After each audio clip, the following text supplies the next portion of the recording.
Merhabalar sayın jüri üyeleri. Hepinizi saygıyla selamlıyorum. Bugün sizlere 2026 Tarım Teknolojileri Yarışması'nın orman yangınlarının etkisini azaltma teknolojileri kategorisinde geliştirdiğimiz projemiz İGNIS'i sunacağız. Şimdi sizi kısaca takımımızla tanıştırıyorum. Ben Mahin Aliyeva, Brixen Labs takımındanım. Takımımız farklı sektörlerden gelen profesyonel tecrübeyi bir araya getiriyor. Arkadaşlarımız Bayraktar Azerbaycan, SOKAR, Azerbaycan Devlet Petrol Fonu ve Baker Tilly gibi kurumlarda otomasyon, yapay zeka, finans ve denetim alanlarında çalışıyor. Bu sektörel deneyim ilmisi sadece akademik bir fikir olmaktan çıkarıp sahada gerçekten çalışabilecek birine dönüştürmemizi sağladı. Şimdi ise projemizi tanıtmaya geçiyorum. İlk nesli tek bir cümleyle özetlemek gerekirse bir yangın söndürme aracı değil. Bir yangını öngörü ve yönlendirme platformudur. Ana fikrimiz bir yangının önümüzdeki 30 ila 60 dakika içinde nereye yayılacağını matematiksel olarak hesaplayıp söndürmek yerine yayılma rotasını kesmektir. Hedef kitlemiz bireysel çiftçiler, tarım kooperatifleri, orman sınırındaki yerleşimler, belediyeler ve OGM bölge müdürlükleri. İkinci olarak ise tarım sigortası kuruluşlarıdır. Yaklaşımımızın temelinde stratejik kilit nokta kavramı var. Kaynakları, suyu, ekip gücünü yangının en zayıf noktasına yönlendirmek. Beklediğimiz etkisi şu. Su verimliliğinde artış, mahsul ve gelir kaybının azalması, toprak sağlamlığının korunması ve tarım ve orman arayüzündeki sıçramaların önlenmesi. Projeye yarışmanın sürdürülebilir su ve kaynak yönetimi alt teması ve orman yangınları kategorisiyle doğrudan örtüşüyor. Peki neden bu projeye ihtiyaç var? 2024'te Türkiye'de yangın sayısı 3797'ye ulaştı. Bu 1999'dan bu yana en yüksek rakam. 2025'te ise 53 ilde çıkan yangınlarda 80 binden fazla hektar kül oldu. Konuyu doğrudan tarımla bağlayan bir veri daha var. Sadece 2024'te anız yakımı kaynaklı 3412 hektar orman alanı yandı. Bu rakam tarımsal faaliyetlerle orman yangını riski arasındaki bağı kanıtlıyor ve İGNIS'in neden tarıma özel tasarlandığını açıklıyor. Toplumsal amacımız iklim krizinin artırdığı yıkımı durdurmak, reaktif söndürmeden proaktif savunmaya geçmek, çiftçinin geçim kaynağını güvence altına almak ve su kıtlığı yaşanan bölgelerde kaynakları stratejik yönlendirmek. Bu bir tercih değil, bir zorunluluk.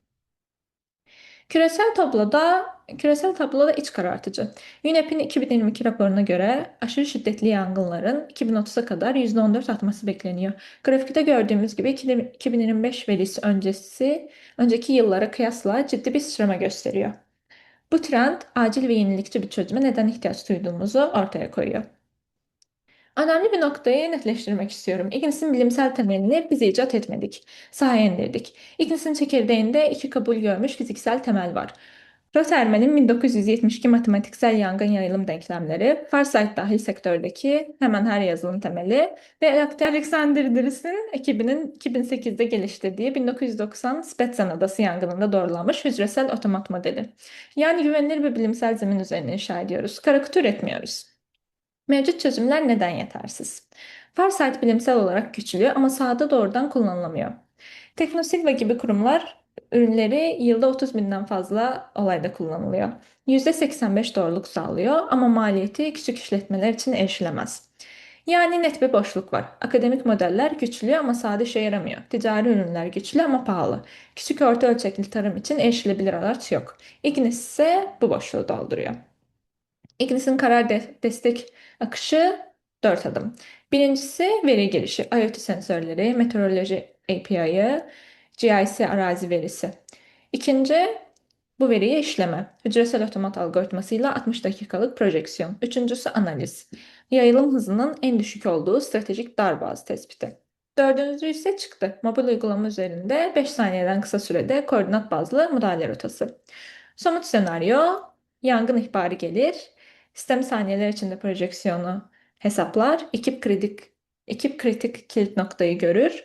Son noktaya yönlendirilir. Ignis sadece kriz anında değil, yüksek riskli günlerde önleyici izleme aracı olarak da kullanılabiliyor.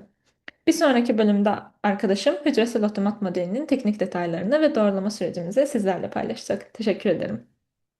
Teşekkürler. Ignis'in çekirdeğinde yangın literatüründe kabul görmüş fiziksel temellerden olan Rotherham denklemleri ile Alexandridis'in hücresel otomat modeli yer almaktadır. Yangın anında kara kutu yapısında derin öğrenme modelleri yerine hücresel otomatı tercih etmemizin sebebi veri kıtlığı zamanı kriz anlarında bile fizik kurallarına dayalı hızlı sonuçlar üretebilmektir. Algoritmamız hedef arazisi matrisel hücrelere böler. Her bir hücrenin komşu hücreye yangın aktarma olasılığını, yön vektörlerini, hızı, topografik eğitim, hava nemi vesaire gibi parametreleri anlık hesaplar. İgnis'in akademik literatüre getirdiği en düzgün katkı ise ürünü özcü yanma katsayılarıdır. Standart modeller əraziyə sadece orman veya çalı olarak görürken, İgnis meyve gibi bahçeli tarımsal mahsul tiplerini farklı yanma ve yayılma dinamiklerini özel bir veri katmanı olarak modele entegre eder. Hedefimiz doğrulaması aşamasına geçmişte yaşanmış 10 gerçek yangının uydu görüntülerini simülasyon ortamımıza aktarmış ve geriye dönük testlerde 85% oranla alan tutarlı elde etmiştik. Geliştirdiğimiz mobil arayüz karmaşık mühendislik simülasyonlarını sahadaki çiftçiler için anlaşılabilir formaya dönüştürmektedir. Ekranda gördüğünüz harita katman sisteminde 60 dakikalık yayılım projeksiyonunu çalıştırır ve critical local point yani strateji kilit nokta tespiti yapar.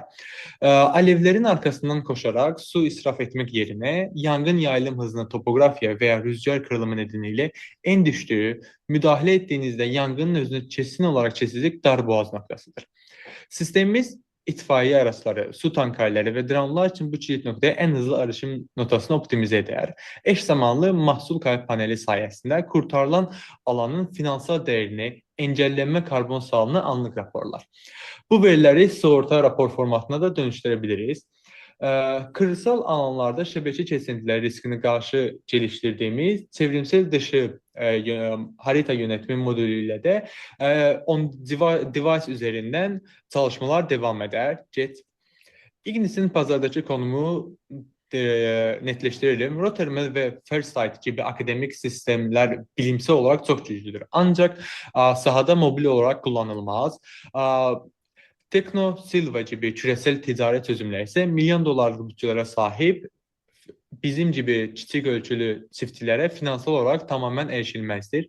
Ignis akademik modellerle kurumsal yazılımları entegre eden lokal korporatiflerin kullanabileceği düşük maliyetli bir mobil deneyime dönüştürülmüştür. 5 saniyenin altında karar üretim hızı ve tarımsal mahsulü özel veri derinliğiyle pazarda benzersiz bir boşluğu doğrultmaktadır.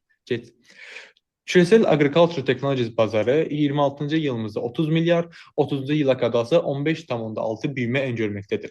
Bazardaki en büyük engel yüksek donanım ve kurulum maliyetleridir. Biz ise yüksek donanım maliyeti gerektirmeyen tamamen program tabanlı SaaS mobil modeline sahibidir.